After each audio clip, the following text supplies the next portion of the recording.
یہ ہے دنیا کا وہ واحد ملک جہاں نوکریوں کی تعداد اس کی آبادی سے زیادہ ہے، لیسٹنٹائن۔ اس ملک کا نام شاید ہی آپ نے کبھی سنا ہو، مگر یہ ملک ایوریج آمدنی اور جی ڈی پی کے لحاظ سے دنیا کے ٹاپ ملکوں میں آتا ہے۔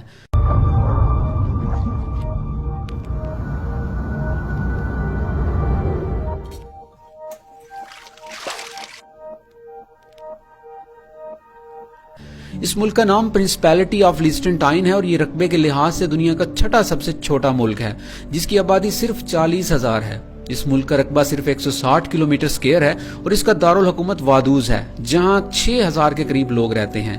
اور یہ ملک چند دہائیوں پہلے غریب تھا، مگر اب یہاں سالانہ آمدنی $2 لاکھ کے قریب ہے، اور یہ واحد ایسا ملک ہے جس پر $1 کا بھی کوئی قرضہ نہیں ہے۔ اس ملک کی زبان جرمن ہے اور کرنسی سوئس فرینک ہے۔ یہاں کے لوگوں سے بات کرنے کے لیے آپ کو جرمن آنا ضروری ہے۔ لوگ بہت خوشحال اور پرسکون ہیں اور یہاں کرائم ریٹ بھی نہ ہونے کے برابر ہے، جبکہ اس ملک میں پولیس یا سیکیورٹی کی تعداد صرف 91 ہے۔ یہ ملک بہت چھوٹا ہے کہ آپ ایک دن میں پورے ملک کا وزٹ کر سکتے ہیں، لیکن آپ کو یہ بھی بتاتے چلیں کہ یہ ان ملکوں میں شمار ہوتا ہے جن میں کوئی ایئرپورٹ نہیں ہے۔ اگر آپ کو یہاں پہنچنا ہے تو آپ بائی روڈ پہنچ سکتے ہیں، اس کے لیے بھی آپ کو اس کے ارد گرد کے ممالک جیسا کہ سوئٹزرلینڈ یا آسٹریا میں بائی ایئر اترنا پڑتا ہے اور پھر وہاں سے بائی روڈ اس ملک میں آ سکتے ہیں۔ یہ یورپین ملک شینجن ویزا کو بھی قبول کرتا ہے، لیکن حیرانگی کی بات یہ ہے کہ ٹورسٹ جب یورپ کے وزٹ پر نکلتے ہیں تو اس ملک کو اگنور کر دیتے ہیں اور یہاں جانا پسند نہیں کرتے، کیونکہ یہ ملک خوبصورت لوگوں، خوبصورت بلڈنگ اور گرینری سے بھرا ہوا ہے، اور اس ملک کو بس وہی لوگ وزٹ کر سکتے ہیں جو کافی امیر ہیں اور اپنے بزنس کے سلسلے میں یہاں آتے ہیں، کیونکہ یہ ملک بزنس کے لحاظ سے اور بینکنگ اینڈ فائنانس کے سیکٹر میں کافی فیوریبل ہے۔ یہاں کمپنیز یا بینکوں کو ٹیکسز بھی نہ ہونے کے برابر دینے پڑتے ہیں، اور یہ ملک چونکہ رقبے کے لحاظ سے انتہائی چھوٹا ہے تو یہاں بڑی بڑی فیکٹریاں یا انڈسٹریز نہیں لگائی جا سکتی، مگر دنیا میں سپلائی کیے جانے والے ڈینٹل انسٹرومنٹ کا 20 سے زائد فیصد حصہ اسی ملک میں سے بن کر ایکسپورٹ ہوتا ہے، اور یہ ملک گاڑیوں کے سٹیئرنگ ویلز کو بھی ایکسپورٹ کرتا ہے۔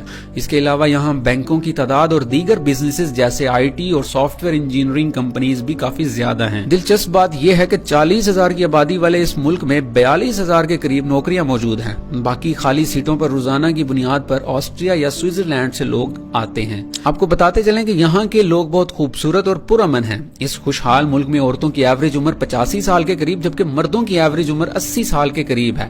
اگر آپ اس ملک میں جاتے ہیں تو آپ کو پبلک ٹرانسپورٹ نظر نہیں آئے گی، کیونکہ یہ ملک انتہائی چھوٹا ہے اور آپ پیدل بھی اس ملک کو گھوم سکتے ہیں۔ لوگوں کے پاس اپنی گاڑیاں ہیں، خوبصورت اچھے گھر موجود ہیں جن کو دیکھ کر لگتا ہے کہ یہاں امیر لوگ ہی رہتے ہیں، مگر دلچسپ بات یہ ہے کہ اس ملک کی زیادہ تر آبادی گاؤں میں رہتی ہے، اور گاؤں بھی کوئی عام گاؤں نہیں بلکہ خوبصورت گھروں پر مشتمل گاؤں، جس میں ہر گھر کے باہر گاڑی بھی کھڑی نظر آئے گی۔ اور یہ ملک اتنا پرامن ہے کہ لوگ اپنے گھروں کے دروازوں کو لاک بھی نہیں کرتے۔ سڑکوں کی حالت بہت اچھی ہے، مگر آپ کو سڑکوں پر گاڑیاں اور لوگ بہت کم دکھائی دیتے ہیں، کیونکہ آبادی بہت تھوڑی ہے اور جو بھی لوگ یہاں آتے ہیں اور رہتے ہیں وہ اپنے اپنے کاموں میں بزی رہتے ہیں۔ یہاں ہوٹلز کی تعداد 35 کے قریب ہے۔ آپ بہت پرسکون انداز میں کھانا کھا سکتے ہیں یا دوسروں کے ساتھ بات چیت کر سکتے ہیں، مگر یہاں رہائش اور کھانا دیگر یورپین ممالک کی نسبت کافی مہنگا ہے۔ اسی وجہ سے ٹورسٹ یہاں آنا پسند نہیں کرتے۔ ہر کوئی اپنے کام میں مصروف ہے، اسی وجہ سے یہاں انٹرٹینمنٹ کا بھی کوئی خاص انتظام نہیں۔ لوگ انٹرٹینمنٹ کے لیے دوسرے ملکوں کا رخ کرتے ہیں۔ یہاں ایسے لوگ بہت جلدی بور ہو جاتے ہیں جو تفریح کرنا پسند کرتے ہیں۔ اگر آپ کو اکیلے رہنا پسند ہے اور خاموشی میں بیٹھ کر اس گرینری کو دیکھنا پسند ہے تو آپ کو یہ ملک ضرور پسند آئے گا۔ یہ اس ملک کی پارلیمنٹ کی بلڈنگ ہے اور ملک میں سلطنت والا نظام قائم ہے۔ یہاں کا صدر پرنس کہلاتا ہے، جو کہ دارالحکومت وادوز میں وادوز کیسل کے اندر رہتا ہے، اور اس شہر میں گھومنے کی جگہ بھی صرف یہی وادوز کیسل ہی ہے، جہاں لوگوں کو سال میں ایک مرتبہ اکٹھا کیا جاتا ہے اور اندر آنے کی اجازت ہوتی ہے۔